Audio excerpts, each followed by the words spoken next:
1206 ईस्वी से 1526 ईस्वी तक कुल 5 राजवंशों के सुल्तानों के शासनकाल को दिल्ली सल्तनत कहा जाता है।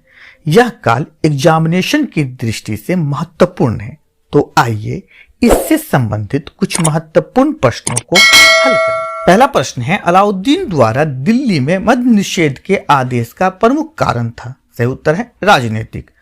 अलाउद्दीन खिलजी ने राजनीतिक उद्देश्य के लिए अनेक आदेश जारी किए। अमीरों के षड्यंत्र को रोकने के लिए उसने दिल्ली में मद्य निषेध का आदेश दिया। अगला प्रश्न है, लक्ष्मी प्रकार का किसने सोने के सिक्के पर प्रयोग किया? सही उत्तर है मोहम्मद बिन साम। मोहम्मद गोरी, जो मोहम्मद बिन साम के नाम से भी प्रसिद्ध था, के 7 सिक्कों में 2 सिक्के पर लक्ष्मी देवी का चित्र बना हुआ है। हालांकि महमूद गजनवी ने भी एक पराजित राजपूत शासक के सिक्के पर अपनी टकसाल का नाम लिखवाया, जिस पर पहले से लक्ष्मी की आकृति अंकित थी। अगला प्रश्न है, तारीख-ए-सुबक्तगीन पुस्तक का लेखक था? सही उत्तर है बैहाकी। गजनवी के शासक सुबक्तगीन के दरबारी कवि बैहाकी ने तारीख-ए-सुबक्तगीन की रचना की थी। इसमें सुबक्तगीन और उसके पुत्र महमूद की वीरता एवं प्रशासन का वर्णन है। अगला प्रश्न है, विवाह विभाग स्थापित किया था? सही उत्तर है फिरोज शाह तुगलक ने। फिरोज शाह तुगलक ने दीवान खैरात नामक नए विभाग की स्थापना की थी, जिसके अंतर्गत विवाह की व्यवस्था थी।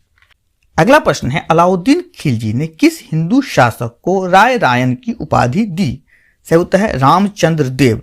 अलाउद्दीन खिलजी ने देवगिरी के शासक रामचंद्र देव को राय रायन की उपाधि दी थी। अगला प्रश्न है, हुनूस दिल्ली दुरस्त, दिल्ली अभी दूर है, यह कथन किसका है? सही उत्तर है निजामुद्दीन औलिया।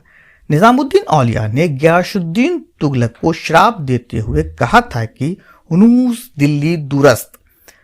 अगला प्रश्न है, तैमूर ने किसके काल में भारत पर आक्रमण किया और दिल्ली को लूटा? सही उत्तर है नासिरुद्दीन महमूद। 1398 ईस्वी में तैमूर ने भारत पर आक्रमण किया तथा दिल्ली को लूटा था। अगला प्रश्न है, निम्न में से किस सुल्तान ने खलीफा से खिलअत प्राप्त किया? सही उत्तर है सुल्तान इल्तुतमिश। इल्तुतमिश दिल्ली सल्तनत का पहला सुल्तान था जिसने खलीफा से सुल्तान पद की स्वीकृति प्राप्त की थी। फरवरी 1229 में बगदाद के खलीफा के राजदूत दिल्ली आए तथा इल्तुतमिश को सम्मान में अधिकार पत्र प्रदान किया। इल्तुतमिश ने खिलअत मिल जाने के बाद नासिर उल मोमिनीन की उपाधि धारण की। अगला प्रश्न है, आगरा नगर की स्थापना की? सही उत्तर है सिकंदर लोदी ने।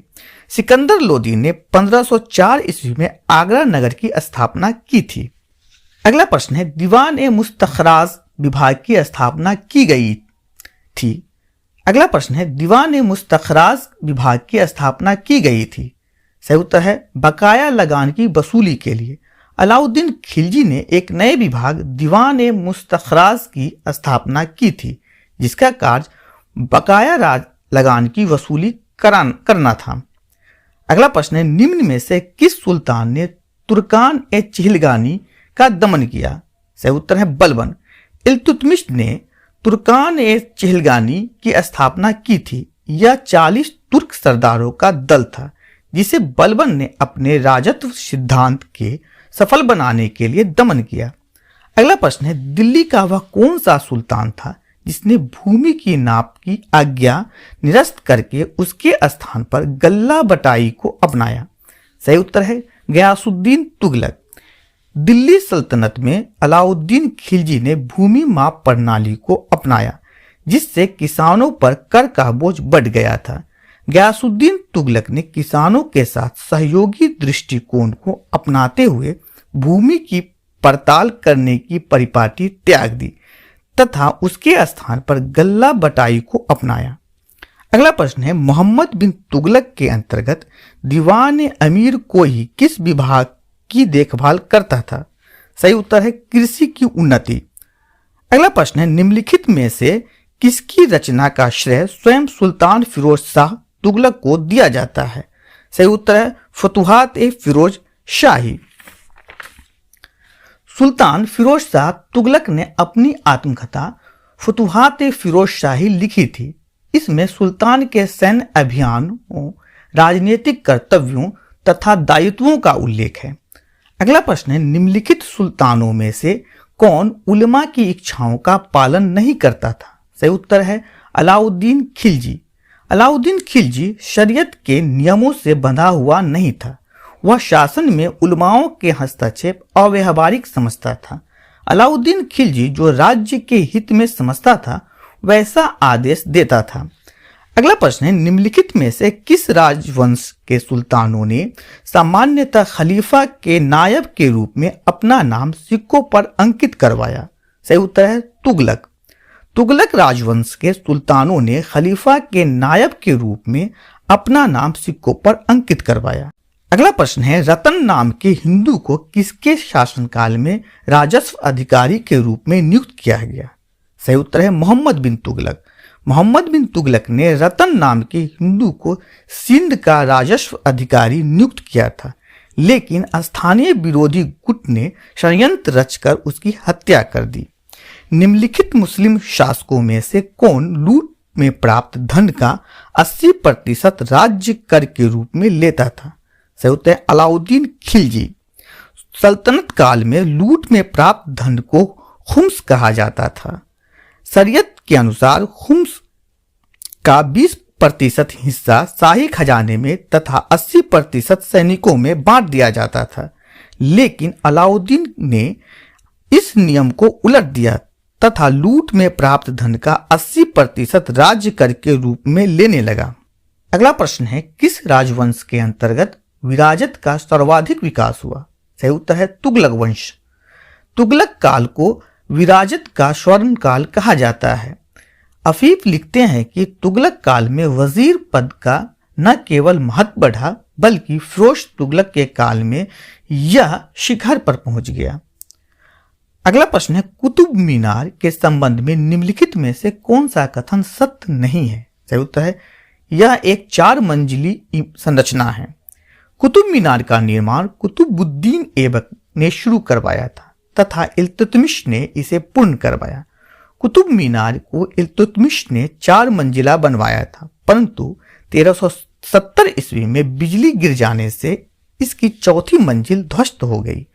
फिरोज शाह तुगलक ने इसकी मरम्मत करवाई तथा चौथी मंजिल के स्थान पर 2 मंजिलें बना दी, जिसे कुतुब मीनार 5 मंजिल का हो गया।